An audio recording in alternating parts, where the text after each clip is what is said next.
ಗುರುವಾರ ಶ್ರೀ ಸ್ವಾಮಿಯವರ ಬ್ರಹ್ಮರಥೋತ್ಸವ ಪ್ರಯುಕ್ತ ಕೈಗೊಳ್ಳಬೇಕಾಗಿರುವಂತಹ ಪೂರ್ವಭಾವಿ ಸಿದ್ಧತೆಗಳ ಬಗ್ಗೆ ಇನ್ನು ಮಾನ್ಯ ಕಾರ್ಯದರ್ಶಿಗಳ ಅಧ್ಯಕ್ಷತೆಯಲ್ಲಿ ಮಾನ್ಯ ತಹಸೀಲ್ದಾರ್ ಸಹ ಅಧ್ಯಕ್ಷತೆಯಲ್ಲಿ ಸಭೆ ಹಮ್ಮಿಕೊಳ್ಳಲಾಗಿರುತ್ತದೆ. ಸಭೆಗೆ ಬಂದಿರುವಂತಹ ಎಲ್ಲ ಅಧಿಕಾರಿ ನೌಕರರಿಗೂ ಹೃದಯಪೂರ್ವಕವಾಗಿ ಸ್ವಾಗತವನ್ನು ಬಯಸುತ್ತೇನೆ. ಎಲ್ಲರಿಗೂ ನಮಸ್ಕಾರ. ತಮಗೆಲ್ಲ ಎಲ್ಲ 4 ಅಧಿಕಾರಿಗಳು ಬಂದಿದ್ದೀರಾ.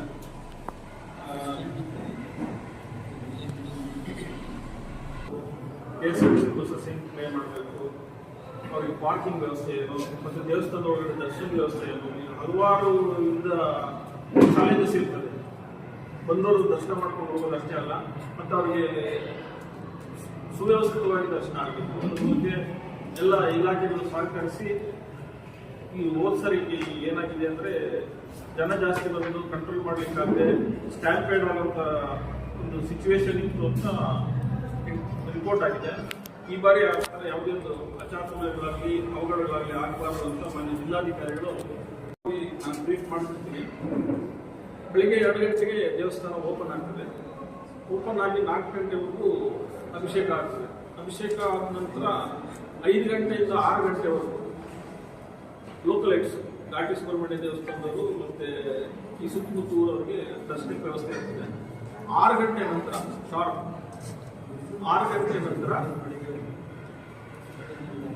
ಜನರಲ್ ಪಬ್ಲಿಕ್ ಅಂದರೆ ಜನರಲ್ ಡಿವೋಟೀಸ್ಗೆ ದರ್ಶನ ಸ್ಟಾರ್ಟ್ ಆಗ್ತದೆ. 2 ರೀತಿ ದರ್ಶನ ಇರುತ್ತೆ. 50 ರೂಪೀಸ್ ಒಂದು ಜನರಲ್ ಕ್ಯೂ. ಅದು ಜನರಲ್ ಕ್ಯೂ ಈ ಕಡೆಯಿಂದ ಬರುತ್ತೆ. 50 ರೂಪೀಸ್ ಗೋಪುರದಿಂದ ಮುಂದೆ ಬರ್ತದೆ.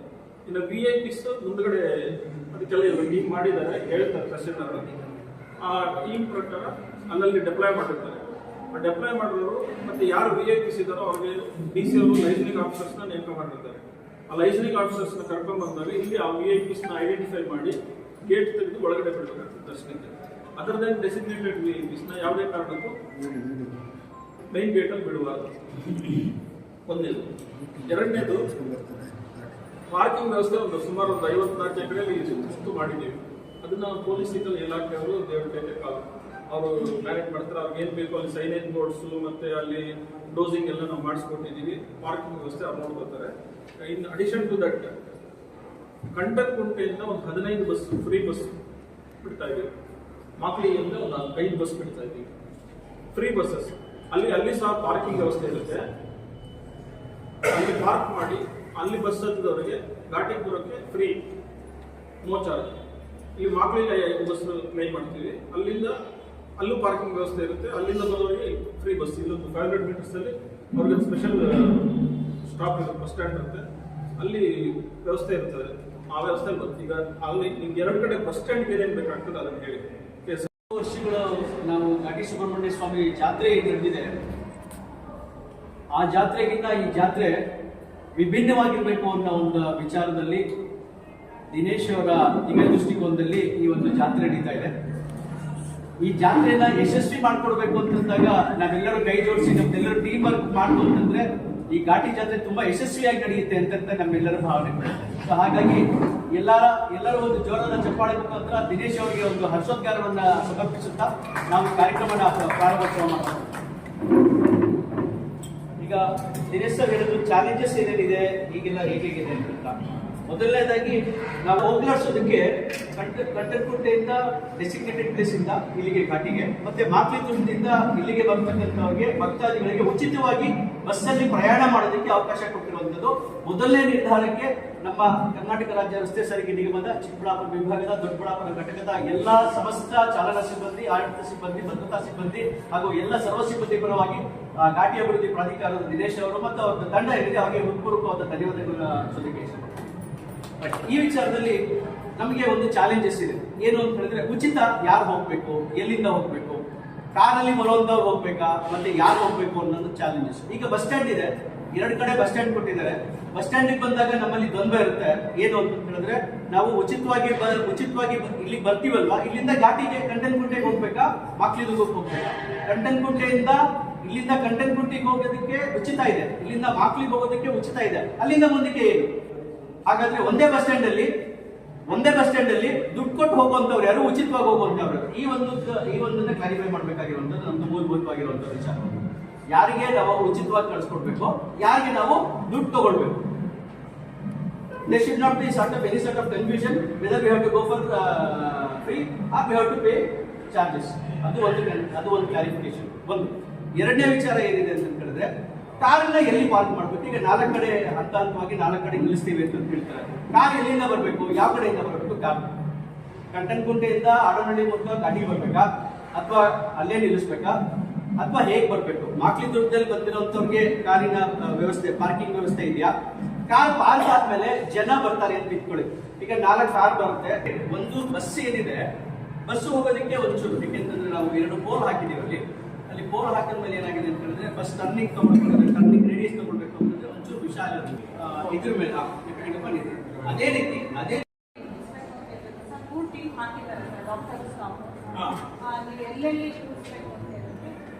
ಮೂರು ಆಂಬ್ಯುಲೆನ್ಸ್ ಅಲ್ಲ, ಏನೇನು ರಿಪೇರ್ ಆಗಿದೆ? ಡಾಕ್ಟರ್ಸ್ ಇರ್ತೀರಾ ಏನು? ಮೂರು ಟೀಮ್ ಇರ್ತೀರಾ? ಈಗ ಹೋದ ವರ್ಷ ಏನು ಮಾಡಿದ್ರಿ? ಲಾಸ್ಟ್ ಇಯರ್ ದೇವಸ್ಥಾನ ಸ್ಪಾಟ್ ಪರ್ಟಿಕ್ಯುಲರ್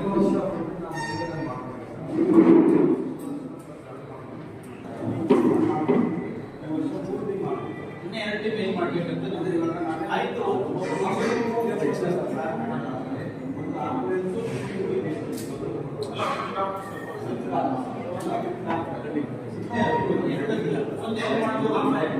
ಈಗ ಹೋದ ವರ್ಷ ಎಲ್ಲಿತ್ತು ಅದು ಅಲ್ಲೇ, ಯಾಕಂದ್ರೆ ಜನಗಳಿಗೆ ಪ್ರತಿ ವರ್ಷ ಹಾಸ್ಪಿಟಲ್ ಎಲ್ಲಿರುತ್ತೆ ಅನ್ನೋದು ಅದೇ ಸ್ಪಾಟ್ ಅಲ್ಲಿ ಅದು ಫಿಕ್ಸ್ ಇರಲಿ. ಈಗ 2 ಎಕ್ಸ್ಟ್ರಾ ಮಾಡಿದ್ರಲ್ಲ, ಆ ಎಕ್ಸ್ಟ್ರಾ ಮಾಡಿದಿಲ್ಲ ಅಂತ ಹೇಳಿದ್ರೆ, ನಾವು ಸರ್ ಕಲ್ಯಾಣಿ ಕಡೆ ನಾವು ಜರ್ಮನ್ ಆಗಿದ್ದಿಲ್ಲ, ಜರ್ಮನ್ ಟೆಂಟಲ್ಲಿ ಹೋದವರಿಗೆ ಕೊಡ್ಬೋದು. ಅಲ್ಲಿ ಒಂದು ಕಂಪಾರ್ಟ್ಮೆಂಟ್ ಕಲ್ಯಾಣಿ ಪ್ರಾಧಿಕಾರದ ಕಾರ್ಯದರ್ಶಿಗಳಾದಂಥ ಶ್ರೀ ದಿನೇಶ್ ಸರ್ ಅವರು, ಮೆಸ್ಕಾಂ ಅವರು ಅನ್ನೋದ್ರ ಬಗ್ಗೆ ಮಾತಾಡಿದ್ದಾರೆ. ಸೊ ನಾವಂಚೂರು ಸ್ವಲ್ಪ ನಿಮಗೆ ಮತ್ತೊಂದು ಬಾರಿ ಬ್ರೀಫ್ ಮಾಡಲಿಕ್ಕೆ ಇಷ್ಟಪಡ್ತಿದ್ದ. ಇದು ಘಾಟಿ ಸುಬ್ರಹ್ಮಣ್ಯ ರಥೋತ್ಸವ, ಮಹಾರಥೋತ್ಸವ ಕಾರ್ಯಕ್ರಮ ಇದು ಡಿಸೆಂಬರ್ 25ನೇ ತಾರೀಕು ಈ ವರ್ಷ ನಡೀತಾ ಇದೆ. ಸೊ ಈ ಒಂದು ಜಾತ್ರೆಯನ್ನ ನಮ್ಮ ತಾಲೂಕಿನ ಅತಿ ದೊಡ್ಡ ಜಾತ್ರೆ ಅಂತ ನಾವು ಕರಿತೀವಿ ಜಿಲ್ಲೆಗೆ. ಸೊ ಈ ಒಂದು ಜಾತ್ರೆಯನ್ನು ಅತ್ಯಂತ ಯಶಸ್ವಿಯಾಗಿ ಮಾಡಬೇಕಾದ್ರೆ ಪ್ರಾಧಿಕಾರದ ಜೊತೆ ನಮ್ಮ ತಾಲೂಕು ಆಡಳಿತ ಮತ್ತು ಜಿಲ್ಲಾ ಆಡಳಿತಗಳು ಸಹ ಸಾಕಷ್ಟು ಮುಂಜಾಗ್ರತಾ ಕ್ರಮಗಳನ್ನು ಕೈಗೊಳ್ಳಬೇಕಾಗುತ್ತೆ, ಪೂರ್ವ ಸಿದ್ಧತೆಗಳನ್ನು ಮಾಡಬೇಕಾಗುತ್ತೆ. ಎಲ್ಲ ಒಂದು ಜಾತ್ರೆ ಯಶಸ್ವಿಗೆ ಅಗತ್ಯವಾಗಿ ಇದು ಸಹಕಾರ ಬೇಕಾಗಿರುವಂಥ ಎಲ್ಲ ಇಲಾಖೆಯ ತಾಲೂಕು ಆಡಳಿತ ಮುಖ್ಯಸ್ಥರುಗಳನ್ನು ಇವತ್ತು ಇದೇ ಒಂದು ಸ್ಥಳದಲ್ಲಿ ಕರೆಸಿ ನಿಮ್ಮ ಇಲಾಖೆ ಜವಾಬ್ದಾರಿಗಳೇನು ಅನ್ನೋದ್ರ ಬಗ್ಗೆ ಮತ್ತೊಂದು ಸಲ ನಿಮಗೆ ಅಂತಿಮವಾಗಿ ಒಂದು ವಿಷಯಗಳನ್ನು ತಿಳಿಸೋಣ ಅಂತ ಅನ್ನುವಂಥ ಒಂದು ವಿಚಾರ ಇಟ್ಕೊಂಡು ನಿಮ್ಮೆಲ್ಲರನ್ನ ಇವತ್ತು ಈ ಸಭೆ ಈ ಒಂದು ಸಭಾಂಗಣದಲ್ಲಿ ಸಭೆ ಕರೆಯಬೇಕಾಯಿತು.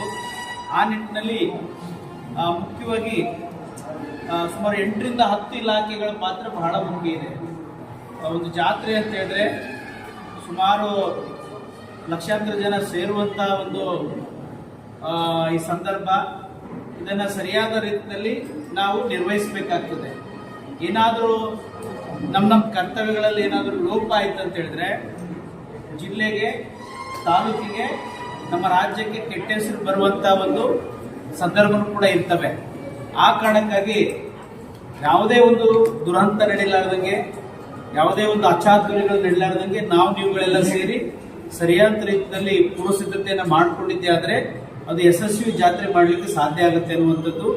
ಆ ನಿಟ್ಟಿನಲ್ಲಿ ಇದಕ್ಕೆ ಮುಖ್ಯವಾಗಿ ಪೊಲೀಸ್ ಇಲಾಖೆ, ಆರೋಗ್ಯ ಇಲಾಖೆ, ಸಾರಿಗೆ ಇಲಾಖೆ, ಕಂದಾಯ ಇಲಾಖೆ ಮತ್ತು ನಮ್ಮ ಪಂಚಾಯತ್ ರಾಜ್ ಇಲಾಖೆ, ಸ್ಥಳೀಯ ಸಂಸ್ಥೆಗಳಾಗಿರ್ತಾರೆ PDO ಅವರು, ಜೊತೆಗೆ PWD, ಬೆಸ್ಕಾಂ, ಅಬ್ಕಾರಿ, ಇದು ಅಗ್ನಿಶಾಮಕ, ಪ್ರಾದೇಶಿಕ ಅರಣ್ಯ, ಹೀಗೆ ಸಾಕಷ್ಟು ಒಂದು ಕೃಷಿ, ರೇಷ್ಮೆ, ತೋಟಗಾರಿಕೆ, ಈ ಎಲ್ಲರೂ ಒಟ್ಟಾರೆಯಾಗಿ ನಮ್ಮ ಜವಾಬ್ದಾರಿಗಳು ಏನು ಅನ್ನುವಂಥದ್ದನ್ನ ಸರಿಯಾದ ರೀತಿಯಲ್ಲಿ ನಾವು ವಹಿಸ್ಕೊಂಡು ಮಾಡಿದ್ದೆ ಆದರೆ ನಾವು ಯಶಸ್ವಿ ಜಾತ್ರೆ ಮಾಡಲಿಕ್ಕೆ ಸಾಧ್ಯ ಆಗುತ್ತೆ.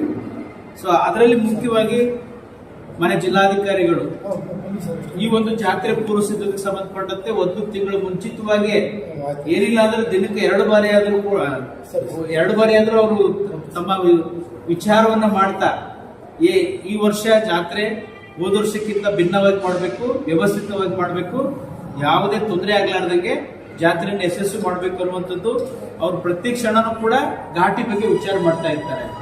ಹಾಗಾಗಿ ಅವರ ವಿಚಾರಕ್ಕೆ ಪೂರಕವಾಗಿ ನಾವು ಏನ್ ಮಾಡ್ಬೇಕಾಗುತ್ತೆ, ಕೆಲಸವನ್ನ ಮಾಡ್ಬೇಕಾಗ್ತದೆ. ಆ ಹಿನ್ನೆಲೆಯಲ್ಲಿ ನಾವು 15 ದಿನಗಳಿಂದ ನಮ್ಮ ಸೆಕ್ರೆಟರಿ ಸರ್ ಅವ್ರಿಗೆ ಯಾವುದೇ ಕಾರಣಕ್ಕೂ ನಿದ್ದೆ ಮಾಡ್ಲಿಕ್ಕೆ ಬಿಟ್ಟಿಲ್ಲ, ಅವ್ರ ಮನೆಗೆ ಹೋಗ್ಲಿಕ್ಕೆ ಬಿಟ್ಟಿಲ್ಲ. ಸೊ ಇಲ್ಲೇ ಇರಬೇಕು, ಏನೇನ್ ಕೆಲಸ ಮಾಡಬೇಕು, ಏನ್ ಡೈರೆಕ್ಷನ್ಸ್ ಕೊಡಬೇಕು, ಅದು ಆಯ್ತಾ ಇಲ್ಲ ಅನ್ನುವಂಥದ್ದನ್ನ ಪ್ರತಿ ಕ್ಷಣನೂ ಕೂಡ ಅವರು ಫಾಲೋ ಅಪ್ ಮಾಡಿದಕ್ಕೋಸ್ಕರ ಪ್ರತಿ ವರ್ಷ ನೀವೆಲ್ಲ ಹೋದ ವರ್ಷನೂ ಬಂದಿದ್ದೀರಿ, ಈ ವರ್ಷನೂ ನೋಡ್ತಾ ಇದ್ದೀರಿ. ಏನಾದ್ರೂ ಬದಲಾವಣೆಗೆ ಹಾಳಾಗಿದೆ ಅಂತಕ್ಕಂಥದ್ದು ನೀವೆಲ್ಲ ಅಬ್ಸರ್ವೇಷನ್ ಮಾಡಿರ್ಬೋದು. ತೇರಿನ ಬೀದೆಲೆ ಆಗಿರ್ಬೋದು, ಸಣ್ಣ ಸಣ್ಣ ಗೂಡಂಗಳಿಗಳ ತೆರವಾಗಿರ್ಬೋದು, ವಿವಿಧ ಸಣ್ಣ ಪುಟ್ಟ ಅಭಿವೃದ್ಧಿ ಕೆಲಸಗಳಾಗಿರ್ಬೋದು. ಸೊ ಹೋದ ವರ್ಷಕ್ಕಿಂತ ಈ ವರ್ಷ ತುಂಬಾ ಆಸಕ್ತಿ ವಹಿಸಿಕೊಂಡು ಮನೆ ಜಿಲ್ಲಾಧಿಕಾರಿಗಳು, CO ಮೇಡಮ್ ಅವರು ಮತ್ತು SP ಸರ್ ಅವರು ಸುಮಾರು ಏನಿಲ್ಲ ಒಂದು 4-5 ಬಾರಿ ಬಂದು ಹೋಗಿದ್ದೀವಿ. ಸೊ ಆ ನಿಟ್ಟಿನಲ್ಲಿ ಅಷ್ಟು ಶ್ರಮ ಪಡ್ತಾ ಇದೀವಿ ಅಂತಂದ್ರೆ ನಾವು ಫೈನಲ್ ಟಚ್ ಅಲ್ಲಿ ಇದೀವಿ ನಾವೀಗ. ಸೊ ಫೈನಲ್ ಟಚ್ ಅಲ್ಲಿ ಇರುವಾಗ ಯಾವುದೋ ಒಬ್ಬ ಅಧಿಕಾರಿ ಸರಿಯಾಗಿ ಕೆಲಸ ಮಾಡಿಲ್ಲ ಅಂತಂದ್ರೆ, ಇಲಾಖೆ ಸರಿಯಾಗಿ ಕೆಲಸ ಮಾಡಿಲ್ಲ ಅಂತ ಹೇಳಿದ್ರೆ, ಸೊ ಅದು ನಮ್ಮ ಕ್ಷೇತ್ರಕ್ಕೆ ಅದು ಕೆಟ್ಟ ಹೆಸರು ಬರ್ತದೆ. ಆ ಕಾರಣಕ್ಕಾಗಿ ನಾನು ಎಲ್ಲ ತಾಲೂಕು ಮಟ್ಟದ ಅಧಿಕಾರಿಗಳಲ್ಲಿ ಕೇಳ್ಕೊಳ್ಳೋದು ಏನಂತಂದ್ರೆ, ಮುಖ್ಯವಾಗಿ ನಮ್ಮ ಪೊಲೀಸ್ ಇಲಾಖೆಯಿಂದ ನಿಜವಾಗ್ಲೂ ಅವ್ರ ಶ್ರಮ 1-2 ದಿನ ಬಹಳ ಕಷ್ಟ.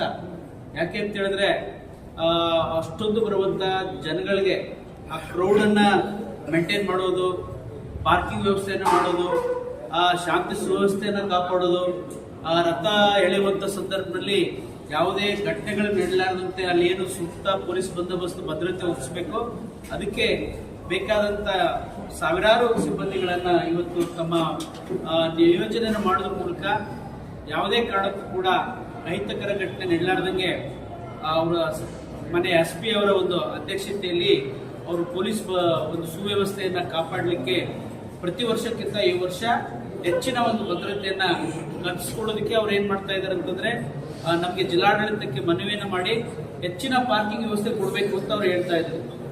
ಅದರಂತೆ ಇವತ್ತು ಈಗ ಹೇಳ್ತಾ ಇದೀವಿ, ಸುಮಾರು 54 ಎಕರೆ ಅಷ್ಟು ನಾವು ಈ ವರ್ಷ ಪಾರ್ಕಿಂಗ್ ಪ್ಲೇಸ್ ಅನ್ನ ನಾವು ಖಾಸಗಿಯವರಿಂದ ತಗೊಂಡು ಅದನ್ನ ಪಾರ್ಕಿಂಗ್ ವ್ಯವಸ್ಥೆಯನ್ನ ಮಾಡ್ಲಿಕ್ಕೆ ನಾವು ಪ್ರಯತ್ನವನ್ನು ಪಟ್ಟಿವಿ.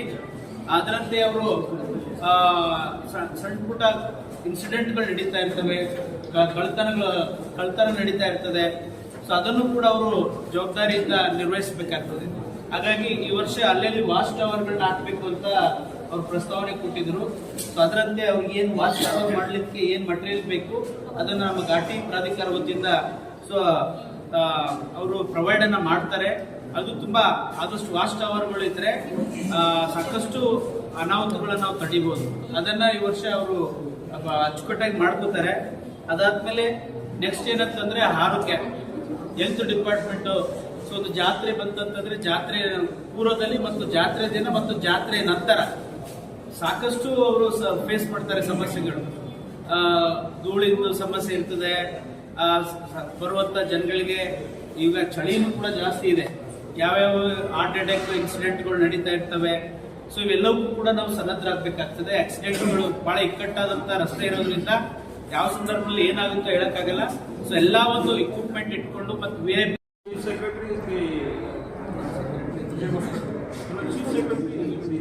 ಅವರು ಲಾಸ್ಟ್ ವೀಕ್ ಒಂದ್ಸರಿ ಬಂದಿದ್ರು. ನಾವು ಬಂದಿದ್ದೆ ಸರ್, ಅವರು ಲಾಸ್ಟ್ ವೀಕ್ ಬಂದಿದ್ರು.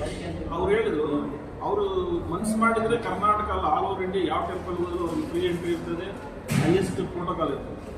ಇಲ್ಲಿಗೆ ಬಂದರು. ಏನಂದ್ರೆ ಲಾಸ್ಟ್ ಇಯರ್ ಒಂದ್ಸರಿ ಬಂದು ಇಲ್ಲೇನೋ ಒಂದು ಸಂಕಲ್ಪ ಮಾಡ್ಕೊಂಡು ಹೋಗಿದ್ದಾರೆ ಪರ್ಸನಲ್ ಅಂತ. ಈ ವರ್ಷ ನೆರವೇರಿದೆ, ಇವತ್ತು ಬಂದು ತುಲಾಭಾರ ಸೇವೆ ಮಾಡ್ಕೊಂಡು ಹೋಗಿದ್ದಾರೆ. ಇನ್ನೊಂದು ಲಾಸ್ಟ್ 15 ಡೇಸಲ್ಲಿ ಒಬ್ಬರು ತಿರುಪತಿಯಿಂದ ಒಬ್ರು ಅರ್ಚಕರು ಬಂದರು. ಮೈನ್ ತಿರುಪತಿಯಿಂದ ಲೆಕ್ಕ ಹಾಕೊಳ್ಳಿ, ಎಲ್ಲರೂ ತಿರುಪತಿಗೆ ಹೋಗ್ತಾರೆ. ತಿರುಪತಿ ಅವ್ರು ಘಾಟಿಗೆ ಬಂದಿದ್ದಾರೆ. ಈಗ ನಿನ್ನೆ ಒಬ್ರು KP ಕೃಷ್ಣನ್ ಅಂತ ಒಬ್ರು IAS ಆಫೀಸರ್, ರಿಟೈರ್ಡ್ ಸೀನಿಯರ್, ಅವರು ನನಗೆ ಫೋನ್ ಮಾಡಿದರು. 6ನೇ ತಾರೀಕು ನಮಗೆ ಒಂದು ಸೇವೆ, ಏನು ಸೇವೆ ಹೇಳಿದ್ರು, ಸಂಸ್ಥೆ ಆಶ್ಲೇಷ ಬಲಿ ಪೂಜೆ ಆಗಬೇಕು ಅಂತ. ಅದೇನು 6ನೇ ತಾರೀಕಿಗೆ ಪರ್ಟಿಕ್ಯುಲರ್ ಕೇಳ್ತಾರೆ ಅಂತ ನೋಡಿದ್ರೆ, ಅವ್ರ ಮಕ್ಕಳೆಲ್ಲ, ಅವ್ರ ಮಕ್ಕಳು ಸೊಸೈಟಿರೆಲ್ಲ ಇಂಗ್ಲೆಂಡಲ್ಲಿದ್ದಾರೆ. ಇಂಗ್ಲೆಂಡ್ನಿಂದ ಘಾಟಿಗಾಗೆ ಒಂದಿನ ಪ್ರತ್ಯೇಕವಾಗಿ ಬರ್ತಾ ಇದ್ದಾರೆ. ಸೊ ನಾವು ಇಲ್ಲಿ ದೊಡ್ಡಬಳ್ಳಾಪುರ ತಾಲೂಕಲ್ಲಿ ಕೆಲಸ ಮಾಡ್ತಾ ಇದ್ದೀವಿ, ನಮಗೆ ಇಲ್ಲಿನ ಮಹತ್ವ ಗೊತ್ತಿಲ್ಲ. ತಿರುಪತಿಲಿ ಗೊತ್ತು, ನಮ್ಮ ಚೀಫ್ ಸೆಕ್ರೆಟರಿಗೆ ಗೊತ್ತು, ಇಂಗ್ಲೆಂಡಲ್ಲಿರೋವಂಥವ್ರಿಗೂ ಗೊತ್ತು. ಸೊ ಇಲ್ಲಿ ದೇವ್ರ ಸೇವೆ ಮಾಡಿದ್ರೆ ಅದರ ರಿಸಲ್ಟ್ ಆಗಲಿ, ಎಫೆಕ್ಟ್ ಆಗಲಿ ಎಷ್ಟು ದೊಡ್ಡದಾಗಿರ್ತದೆ ಅಂತ. ಇದು ನಿಮಗೆಲ್ಲರಿಗೂ ಒಂದು ಆಪರ್ಚುನಿಟಿ, ದೇವರು ಸೇವೆ ಮಾಡೋಂಥದ್ದು. ಆದಷ್ಟು ಈ ಸೇವೆನ ನಿಸ್ವಾರ್ಥತೆಯಿಂದ, ನಿಸ್ಪೃಹತೆಯಿಂದ ಮಾಡೋಣ. ಇವಾಗ ತಾಲೂಕು ಆಡಳಿತದ ಪರವಾಗಿ ನೀವೆಲ್ಲ ಬಂದಿರೋದಕ್ಕೆ ನಿಮ್ಗೆಲ್ಲರಿಗೂ ವಂದನೆಗಳು. ಎಲ್ಲರೂ ಒಟ್ಟಾಗಿ ಕೆಲಸ ಮಾಡಿ ಜಾತ್ರೆನ ಯಶಸ್ವಿಗೊಳಿಸೋಣ ಅಂತ ಕೊಟ್ಕೊಳ್ತೀನಿ. ಜೈ ಹಿಂದ್. ಬಂದಿರ್ತಕ್ಕಂಥ ಅಧಿಕಾರಿಗಳೇ, ಈ ಕೆಲಸನ ಕರ್ತವ್ಯ ಅಂತ ಅನ್ಕೊಂಡ್ ಮಾಡಿದ್ರೆ ಕಷ್ಟ ಆಗುತ್ತೆ, ಸೇವೆ ಅಂತ ಅನ್ಕೊಂಡ್ ಮಾಡಿ ಇದೊಂದು ಸುದೈವ ಅಂತ ಅನ್ಸುತ್ತೆ ನಮ್ಗೆ. ನಾವು ಘಾಟಿ ಜಾತ್ರೆನ ಸೇವೆ ಅಂತ ಮಾಡ್ಕೊಳ್ಳೋದಕ್ಕೆ ನಮ್ಗೆಲ್ಲರಿಗೂ ತಂದಿರುವಂತ ಒಂದು ಸುದೈವ ಅಂತ ಅನ್ಕೊಳ್ತೀವಿ ಇದನ್ನ. ಸೊ ಇದನ್ನ ಸೇವೆ ಅಂತ ಮಾಡ್ಕೊಂಡ್ರೆ ಕಾರ್ಯಕ್ರಮ ಯಶಸ್ವಿ ಆಗೋದಕ್ಕೆ ಸಂದೇಹನೇ ಇಲ್ಲ. ಒಂದು. ಎರಡನೇ ವಿಚಾರ ಏನಾಗುತ್ತೆ ಅಂತ ಹೇಳಿದ್ರೆ, ಈಗ ಎಲ್ಲಾರ್ದು ಈಗ ಕೇಂದ್ರ ಬಿಂದು ಹೇಗಾಗ್ತಿದೆ ಅಂತ ಹೇಳಿದ್ರೆ, ದಿನೇಶ್ ಅವರು ಈಗ 2024-25 ಸಾಲ ಹೋಗ್ತಕ್ಕಂಥ ಜಾತ್ರೆ, ಅದ್ರಲ್ಲಿ ಆಗಿರುವಂತದ್ದು ಏನೇನು ವಿಶೇಷಗಳು ಏನೇನಿದೆ ಅನ್ನೋದಕ್ಕೆ. ಸೊ ಇದು ಒಬ್ಬರಿಂದ ಆಗಿರುವಂತದ್ದಲ್ಲ. ದಿನೇಶ್ ಅವ್ರದ್ದು ದೂರದೃಷ್ಟಿ, ವಿಷನ್ ಅವ್ರದ್ದು ಹೇಗಿತ್ತು ಅನ್ನೋ ಒಂದು ವಿಚಾರ, ಮತ್ತೆ ಹಗಲು ರಾತ್ರಿ ಶ್ರಮಿಸಿ ಇವತ್ತು ಇದನ್ನೆಲ್ಲ ಮಾಡ್ಕೊಂಡು ಬಂದಿರುವಂತದಕ್ಕೆ ಹೇಗಾಗಿರುತ್ತೆ ಅಂತ. ಎರಡನೇ ವಿಚಾರ, ಅವ್ರ ಟೀಮ್ ವರ್ಕ್, ಎಲ್ಲಾರನ್ನೂ ಗಣನೆಗೆ ತಗೊಂಡು ಮಾಡಿರುವಂತದ್ದು. ಇದೆಲ್ಲದಕ್ಕಿಂತ ಇಂಪಾರ್ಟೆಂಟ್ ಏನು ಅಂತ ಹೇಳಿದ್ರೆ, ದಿನೇಶ್ ಅವ್ರನ್ನ ಇಷ್ಟು ಫ್ರೀ ಆಗಿ ಬಿಟ್ಟಿರುವಂತದ್ದು ಅವ್ರು ಮಡದಿ, ಅವ್ರಿಗೂ ಒಂದು ಜ್ವರದ ಚಪ್ಪಾಳೆ ಹೇಳ್ಬೇಕು. ಯಾಕಂದ್ರೆ ಅವ್ರು ಫ್ರೀ ಆಗಿ ಇಟ್ಟಿಲ್ಲ ಅಂತಂದ್ರೆ ಇಷ್ಟೊಂದು ಕೆಲಸ ಮಾಡ್ಲಿಕ್ಕೆ ಆಗ್ತಾ ಇರ್ಲಿಲ್ಲ. ಸೊ ಹಾಗಾಗಿ ಇದನ್ನ ಎಲ್ಲ ಒಂದು ಸಣ್ಣ ವಿಚಾರಕ್ಕೆ ಒಂದು ಸಣ್ಣ ಆಶೀರ್ವಾದ, ದಯವಿಟ್ಟು ಈಗ ಫಸ್ಟ್ ಇದು ಅಂತ ಅನ್ಕೊಳ್ಳೋಣ. ನಮ್ಮ ಪ್ರೀತಿಯ ದಿನೇಶ ನೀವಾದಿರಿ ಘಾಟಿ ಅಭಿವೃದ್ಧಿ ಪ್ರಾಧಿಕಾರದ ಆದಿಶೇಷ. ನಮ್ಮ ಪ್ರೀತಿಯ ದಿನೇಶ ನೀವಾದಿರಿ ಘಾಟಿ ಅಭಿವೃದ್ಧಿ ಪ್ರಾಧಿಕಾರದ ಆದಿಶೇಷ. ನಿಮ್ಮ ಕಾರ್ಯವೈಖರಿಯಿಂದಾಗಲಿ ಘಾಟಿ ಜಾತ್ರೆ ಸಮಾವೇಶ ಒಂದು ವಿಶೇಷ. ನಿಮ್ಮ ಕಾರ್ಯವೈಖರಿಯಿಂದಾಗಲಿ ಘಾಟಿ ಜಾತ್ರೆ ಸಮಾವೇಶ ಒಂದು ವಿಶೇಷ. ನೀವಾದಿರಿ ನಿಮ್ಮ ನೆಚ್ಚಿನ ಮಡದಿಯ ಪ್ರಾಣೇಶ. ನೀವಾದಿರಿ ನಿಮ್ಮ ನೆಚ್ಚಿನ ಮಡದಿಯ ಪ್ರಾಣೇಶ. ಈ ಸಣ್ಣ ಆಶು ಕವಿತೆಯನ್ನು ಕೇಳಿದ ನಿಮಗೆಲ್ಲರಿಗೂ ನನ್ನ ಪ್ರೀತಿಯ ಸುಖೇಶ.